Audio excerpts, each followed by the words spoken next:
అందరికీ నమస్కారం.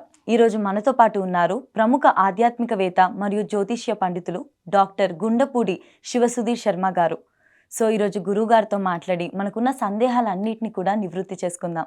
నమస్కారం గురుగారు. శ్రీమాత్రే నమః. శ్రీ గురుభ్యో నమః. శ్రీ కృష్ణాష్టమి అనేది వస్తుంది కదా గురుగారు, అది ఏ తారీఖు వస్తుంది అండ్ ఏ విధంగా దాన్ని జరుపుకోవాలి?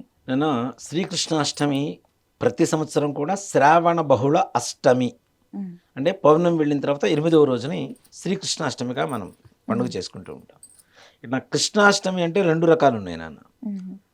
మనకి పౌర్ణమి ముందు వచ్చేటువంటి దాన్ని శుక్లపక్షం అంటాం. 15 రోజులు పక్షము అంటే 15 రోజులు, అమావాస్య నుంచి పౌర్ణమి వరకు. పౌర్ణమి నుంచి అమావాస్య వరకు ఉండేటువంటి 15 రోజుల్ని కృష్ణపక్షము అంటాం. కృష్ణ అంటేనే చీకటి, నలుపు అని అర్థం. కృష్ణపక్షంలో వచ్చేటువంటి అష్టమి శ్రీకృష్ణుడు పుట్టినటువంటి అష్టమి. 2 కృష్ణాష్టములే. ఈ శ్రీకృష్ణాష్టమి రోజున రోహిణీ నక్షత్రం వస్తూ ఉంటుంది. అంటే స్వామివారి జన్మ నక్షత్రం, శ్రీకృష్ణ జన్మ నక్షత్రం ఏంటి అంటే రోహిణి. అందుకని రోహిణీ నక్షత్రంలో పుట్టిన వాళ్ళు మేనమామ గండనరా, తల్లిదండ్రులు గండనరా అని చెబుతూ ఉంటారు. అంటే మేనమామ అంటే కంసుడిని సంహరించాడు కదా ఆయన, అందుకని మేనమామ గండం అని చెబుతుంటారు రోహిణీ నక్షత్రంలో పుట్టినటువంటి వాళ్ళకి. అంటే ఇక్కడ మనం గమనించాల్సింది ఏంటంటే నాన్న, రోహిణీ నక్షత్రంలో పుడితే మేనమామ గండమా అంటే అంటే 27 నక్షత్రాలలో ఒక్కొక్క నక్షత్రంలో ఒక్కొక్క దేవతలు జన్మించారు. ఆ దేవత లక్షణాలు వీళ్ళు ఉనికిపుచ్చుకుంటారని చెప్పడమే దీని పరమార్థం. ఓ మాట చెప్పాలంటే తండ్రికి గండమా, మేనమామ గండమా, తల్లికి గండమా ఇట్లా అడుగుతుంటారు. తల్లికి గండం అనేది ఎక్కడా లేదు. అంటే పుట్టడమే తల్లికి పుడతారు కాబట్టి దాంట్లో ఏ రకమైనటువంటి సమస్య లేదు. తండ్రికి మేనమామకి ఇట్లా అడుగుతూ ఉంటారు. అవి నిజం అంటారు. నిజమే నాన్న. అంటే ఆ దేవత లక్షణాలు. కొంతమంది చూడండి, రోహిణీ నక్షత్రం అసలు చంద్ర నక్షత్రం, తెల్లగా పుట్టాలి. కానీ శ్రీకృష్ణ పరమాత్మ పుట్టినట్టుగా నల్లగానే ఉంటారు. కొంతమంది నల్లగా ఉంటారు. శ్రీకృష్ణుడు ఎలా ఉంటాడు? నల్లగా ఉంటాడు కదా.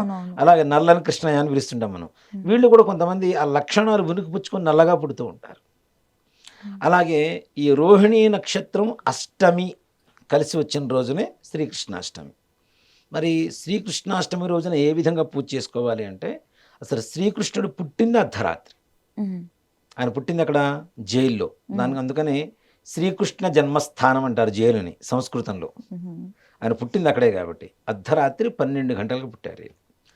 12 గంటలకి పూజ చేయాలనేదే శాస్త్రం. రాత్రిపూట, పగటిపూట అన్ని గుళ్ళలో గుళ్ళలో చేస్తూ ఉంటాం. మన ఇళ్లలో కూడా పొద్దున ప్రాతకాలంలో ఏం పూజ చేసుకోవాలో అన్నీ చేసుకుంటాం.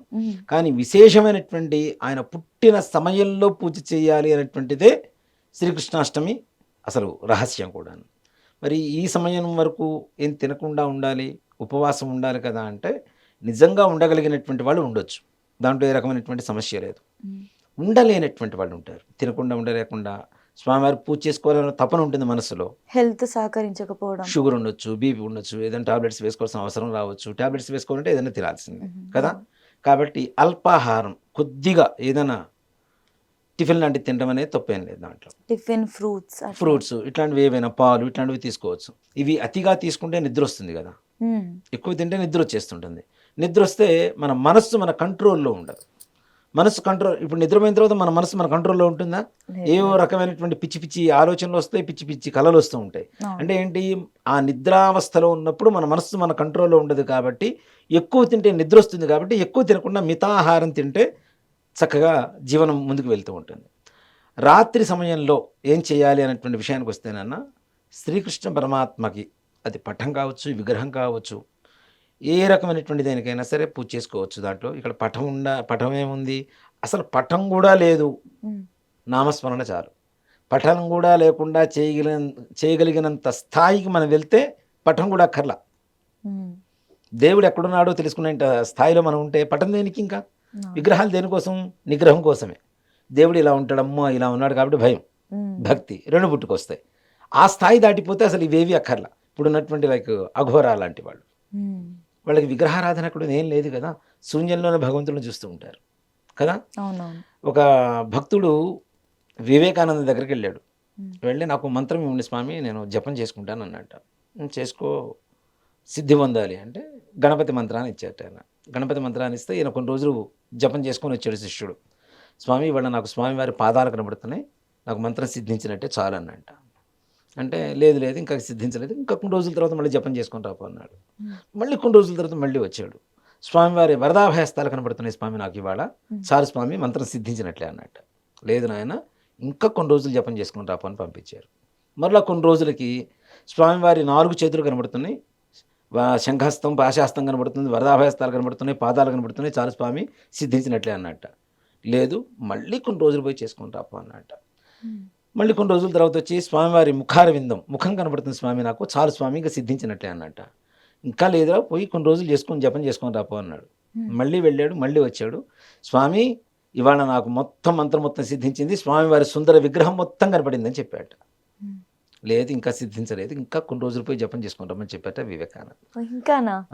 వెళ్ళి కొన్ని రోజులు జపం చేసుకుని వచ్చిన తర్వాత ఈ శిష్యుడు చెప్తున్నాడు, స్వామి నాకేం కనపట్టలేదు, ఒట్టి చీకటి కనపడుతుంది స్వామి అన్నట్ట. ఇప్పుడు సిద్ధించిందిరా నీకని చెప్పాట వివేకానంద. అంటే శూన్యంలో భగవంతుడిని చూడటం, ఆ స్థాయికి వెళ్ళినప్పుడు విగ్రహాలు అక్కర్లా, అవునా? కాబట్టి ఆ స్థాయికి మనం వెళ్ళలేదు. ఇక్కడ ముఖ్యంగా ఇంకోటి కూడా చెప్పొచ్చేది ఏంటంటే మన వీక్షకులకి, నాన్న మనం పుట్టిన తర్వాత LKG, UKG, first class, second class అట్లా పెరుగుకుంటూ వెళ్ళిపోతున్నాం, పీజీల వరకు చేస్తున్నాం, ఇంకా డిగ్రీలు చదువుతూ ఉన్నాం, అవునా? చదువులో అంటే ఆ జ్ఞానంలో మనం పెరుగుతూ ఉన్నాం, కానీ భగవంతుడికి పఠానికే పూజ చేయాలనే స్థాయి నుంచి ముందు మాత్రం వెళ్ళటల్లా. అవును, అసలు ఏమీ లేని శూన్యంలో భగవంతుని చూడాలన్న స్థాయికి మాత్రం ఎవరు ప్రయత్నించడంలా. ఎంతసేపటికి విగ్రహం పెట్టుకున్నామా, పటం పెట్టుకున్నామా, పూజ చేసామా, ఈ స్థాయిలోనే ఉంటున్నారు. ఈ స్థాయి మారమని నేను చెప్తాను ముఖ్యంగా. ఇప్పుడు చెప్పిన కథకు కూడా అర్థం అదే. ఈ స్థాయి నుంచి ఇంకాస్త ముందు స్థాయికి వెళ్దాం. ఎంతసేపటికి ఇక్కడే కూర్చొని పూజ చేసుకోవాలనే పరిస్థితి వద్దు. కానీ ఇప్పుడు నేను చెప్పినంత మాత్రాన్ని వెంటనే మారేటువంటి పరిస్థితులు అయితే కావు. కాబట్టి పటమైన విగ్రహమైన తులసి మాల, తులసీ దళానికి శ్రీకృష్ణ పరమాత్మ ఆనందించినంతగా ఇంక ఏ దేవుడు ఆనందించడు. సత్యభామ శ్రీకృష్ణుని తులాభారం వేస్తూ ఉంటే ఆమె దగ్గర ఉన్న బంగారం మొత్తం పెడుతుందిట, శ్రీకృష్ణుడు మాత్రం తూగటం లేదు. ఓకే, రుక్మిణీదేవి వచ్చి ఒక తులసీ దళం వేయగానే శ్రీకృష్ణ పరమాత్మ అలా పైకి లేచేట. అంటే తులసీ దళానికి తూగినటువంటి ఆయన శ్రీకృష్ణ పరమాత్మ, అంటే అంత ప్రీతికరం ఆయనకి. అందుకనే బృందావనం చెప్పి చూస్తూ ఉంటాం. బృందావనంలో కూడా ఉండేది మొత్తం తులసి కోటలే, తులసి మధ్యలో శ్రీకృష్ణ పరమాత్మ ఉంటాడు. కాబట్టి తులసీ దళాలతో చక్కగా మాల వేయండి. దాంతోపాటు తులసీ దళాలు ఒక 108. ఇది కూడా సాయంకాలానికంటే ముందుగానే మగవాళ్ళు మాత్రమే తులసీ దళాలు తుంపాలి చెట్టు నుంచి. ఆడవాళ్ళు తులసీ దళాన్ని వృద్ధి చేయడం తప్పితే దాన్ని తుంపకూడదు. అంటే అది ఆ ఒక్క రోజైనా లేకపోతే ఇన్ జనరల్ ఎప్పుడైనా కూడా? ఏ రోజైనా ఆడవాళ్ళు తులసీ దళాలు తీయకూడదు, మగవాళ్లే తీయాలి, దాంట్లో అనుమానం లేదు. అది కూడా ఏ రోజైనా సాయంకాలం 6 దాటిన తర్వాత ఏ చెట్టును ముట్టుకోవద్దని చెప్తున్నారు. అలాంటిది ఇంట్లో తులసి ఉంటే అన్నీ ఉన్నట్లే. చివరికి చనిపోయేటప్పుడు కూడా పోసేదేంటి? తులసి తీర్థమే కదా. తులసి ఉంటే అన్ని రకాల రోగాలు పోతాయి. ఈ తులసి కోట ఎక్కడ ఉంటుంది నాన్న? మనకి కరెక్ట్గా వీధి గుమ్మాని ఎదురుగా ఉంటుంది, అవునా? అక్కడి నుంచి వచ్చేటువంటి గాలి ఇంట్లోకి వస్తుంటే ఇంట్లో ఉండే వాళ్ళకి రోగాలు ఉండేందుకు తులసి కోటని గుమ్మానికి ఎదురుగా పెడతాం. అక్కడి నుంచి మంచి గాలి వస్తుంటుంది. ఆ వాసన వస్తున్నప్పుడు ఏమవుతుంది? ఆ గాలి పీల్చడం ద్వారా మనకు ఉండేటువంటి రోగాలు పోతాయి. అందుకని తులసి కోట గుమ్మానికి ఎదురుగా ఉండాలంటారు.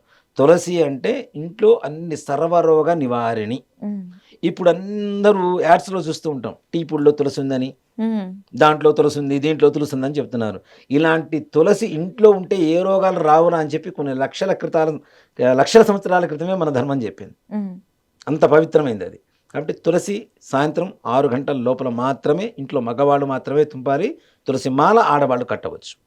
అది ఆ ఒక్క రోజే కాకుండా ఇంజనీరింగ్ ప్రతిసారి కూడా అసలు ఆడవాళ్ళు అసలు తెంపకూడదు. ఎప్పుడు తెంపకూడదు నాన్న. ఆడవాళ్ళు నీళ్లు పోయడం వరకే, దాన్ని తెంపడం అనేది వాళ్ళకి ఇది కాదు. అంటే అలా తెంపుతున్నారంటే ఇంట్లో ఉండేటువంటి లక్ష్మిని ఆడవాళ్లే తీసేస్తున్నట్టు లెక్క. ఆరోగ్యాన్ని కానీ చాలా మందికి తెలియకపోయి ఉండొచ్చు అని అనుకుంటున్నాను. ఎందుకంటే ఆడవాళ్ళు దేనికైనా కూడా పర్పస్ కి ఇలా తెంపడం అయితే చాలా కరెక్ట్ కాదు, ఆడవాళ్ళు తీయకూడదు. కాబట్టి తులసి మాల వేసి తులసి దళాలు 108 దళాలు తీసుకొని స్వామివారికి అష్టోత్తరంతో పూజ చేసుకొని ధూపం అగరబత్తీలు చక్కగా వెలిగించుకొని నైవేద్యం పెట్టడం. ఈ నైవేద్యంలో కూడా విధానం ఉంటుంది. పానకం వడపప్పు. పానకం అంటే ఏంటి? బెల్లం నీళ్లు, కొద్దిగా మిరియాల గింజలు 2 దంచి వేసి అరకులు వేస్తే పానకం అయిపోతుంది. వడపప్పు అంటే కొద్దిగా పెసరపప్పు తీసుకొని నీళ్లు పోసి నానబెడితే నీళ్లు తీసేస్తే వడపప్పు అయిపోతుంది. దీంతోపాటు స్వామి వారికి ఇష్టమైనది ఏంటి? వెన్న కదా. వెన్న దొంగ అంటూ ఉంటాం. వెన్నపూస అనేది ఎందుకు ఇష్టం ఆయనకి అంటే, వెన్నపూస చంద్రుడికి ప్రతీక నాన్న. చంద్రుడు ఎలా ఉంటాడు? తెల్లగా ఉంటాడు. అవును. వెన్నపూస ఎలా ఉంటుంది? అంతే. తెల్లగా ఉంటుంది. చంద్రుడు వెన్నపూసకి సంబంధం ఏంటంటే చంద్రుడు మనఃకారకుడు అంటారు. అంటే మనస్సులో ఉండేటువంటి ప్రతి బాధకి కారకుడు ఆయనే, హుహు. చంద్రుడే. నిండు చంద్రుడిని చూసిన రోజున ఆనందం కలుగుతుంది. హ్మ్. చీకటి అయ్యే కొద్దీ మనకి చంద్రుడు దశ తగ్గే కొద్దీ మనకి అంత ఆనందంగా అనిపించదు. అవును. పూర్ణచంద్రుడు క్షీణచంద్రుడు అంటూ ఉంటాం. హ్మ్. మనఃకారకుడు చంద్రమా మనసే జాతః అని చెప్పి శాస్త్రం చెబుతుంది నాన్న. హ్మ్. అంటే మనస్సులో ఉండేటువంటి ప్రతి బాధకి కారకుడు ఎవరు అంటే చంద్రుడే. హుహు. కాబట్టి చంద్రుడికి ప్రతీకగా ఏముంటుందంటే వెన్నపూస ఉంటుంది. వెన్నపూస కృష్ణుడు ఇళ్లల్లో ఎందుకు దొంగతనం చేశాడు అంటే, ఎవరిళ్లల్లో దొంగతనం చేశారంటే, ఎవరికైతే మానసికమైనటువంటి బాధలు, రుగ్మతలు, రోగాలున్నాయో వాళ్ళిళ్లల్లో వెన్నపూసను దొంగతనం చేశాడు. అంటే వాళ్ళ కష్టాలని ఈయన దొంగతనం చేశాడు. ఓకే. ముఖ్యంగా చెప్పాలి అంటే. అది తెలియక మనం వెనదొంగ అని పిలుస్తూ దీని ఉంటాం కానీ వెనక ఈ స్టోరీ ఉందని తెలీదు. వెన్నపూస ఆయన దొంగతనం చేయడానికి గల అంతరార్థం ఏంటంటే, ఎవరిళ్లల్లో కష్టాలున్నాయో వాళ్ళిళ్ళలో పోయి దొంగతనం చేశాడు ఆయన. హ్మ్. అంటే వాళ్ళ కష్టాలని ఈయన స్వీకరించాడు. అదే కృష్ణతత్వం. గ్రేట్.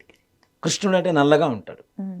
కాళీదేవి ఎలా ఉంటుంది? కాళికాదేవి అంతే. నల్లగా ఉంటుంది. కాళికాదేవి తత్వం కూడా అదేనన్న. హ్మ్. కృష్ణతత్వం కాళికాతత్వం ఏంటి అంటే ఉండేటువంటి కష్టాలను తీర్చటమే, కాలాన్ని మనకి అనుకూలంగా మార్చటమే కృష్ణతత్వం, మరలా కాళికా మాత. కాళికాతత్వం. హ్మ్. అంతేకాకుండా ఇప్పుడు చాలామంది ఈ పర్సనాలిటీ డెవలప్మెంట్కి కౌన్సిలింగ్లు ఇస్తుంటారు. హ్మ్. దాంట్లో బెస్ట్ సబ్జెక్ట్ ఏదైనా ఉందంటే భగవద్గీత. ఇంకంత మించిన బెస్ట్ సబ్జెక్ట్ ఇంకోటి లేదు.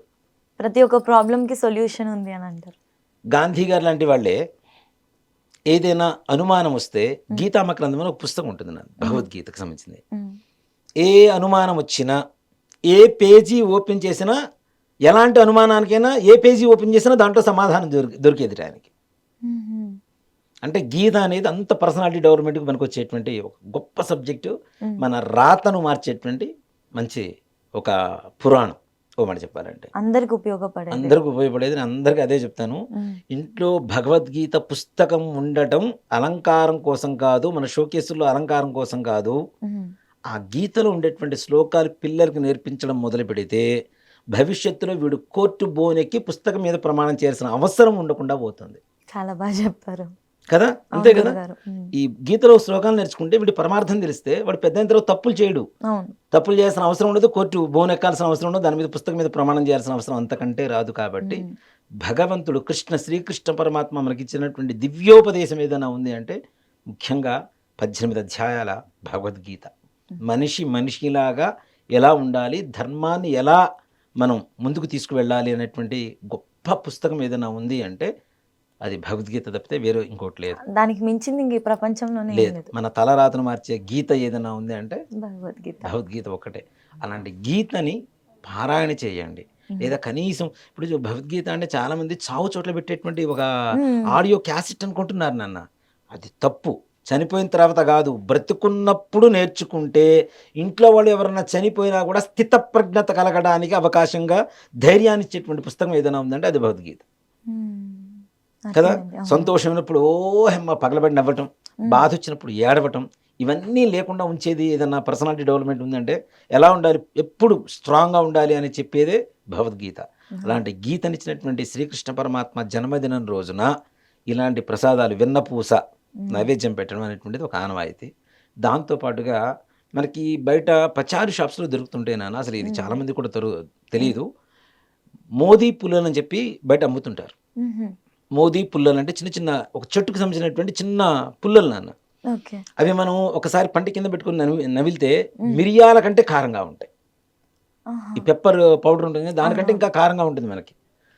దాన్ని తెచ్చుకొని ఓ 4 మిరియాలు ఇవి తెచ్చేసుకొని తర్వాత మినుములు ఇవన్నీ కూడా కొద్దిగా దూరగా వేయించేసి చక్కగా మిక్సీలో బెల్లం వేసి స్వామివారికి నివేదన పెడితే చాలా ప్రీతికరం. అది వెన్నపూస ఒకటే కాదు, ఇక్కడ ఏంటి వెన్నపూసలాగా మెత్తగా ఉండడం, మోదీ కారంలాగా కారంగా ఉండడం, రెండూ తెలిసి ఉండాలి మనిషి అంటే అని చెప్పడానికి ఇది భావనగా చెప్పుకోవచ్చు. శ్రీకృష్ణ పరమాత్మకి ప్రీతికరమైనటువంటి ప్రసాదం ఏదన్నా ఉంది అంటే వెన్నపూసతో పాటుగా మోదీ కారం అంటారు. దానిలో కాస్త బెల్లం వేసి ఆ విధంగా నైవేద్యం పెట్టి నైవేద్యం అది పెట్టాలి. చక్కగా రాత్రంతా కూడా ఉపవాసం చేసుకొని జాగరణ చేసుకుంటూ ఇందాక మనం అనుకున్నట్టుగా భగవద్గీత వినటం కావచ్చు, చదువుకోవడం కావచ్చు, పిల్లలకి చదివి వినిపించడం కావచ్చు, గీత సారాంశం చెప్పడం కావచ్చు, ఇవి చెప్పుకుంటూ శ్రీకృష్ణ జన్మాష్టమి చేసుకుంటే శ్రీకృష్ణ పరమాత్మ మన భవిష్యత్ కాలానికి ఆయన అధిపతిగా మారి మనకి కాలం అనుకూలంగా ఉండేట్టుగా ఆయన చేసి పెడతాడు. చాలా మంచి విషయాలు చెప్పారు గురుగారు. ధన్యవాదాలు. శ్రీమాత్రే నమః. శ్రీ గురుభ్యో నమః.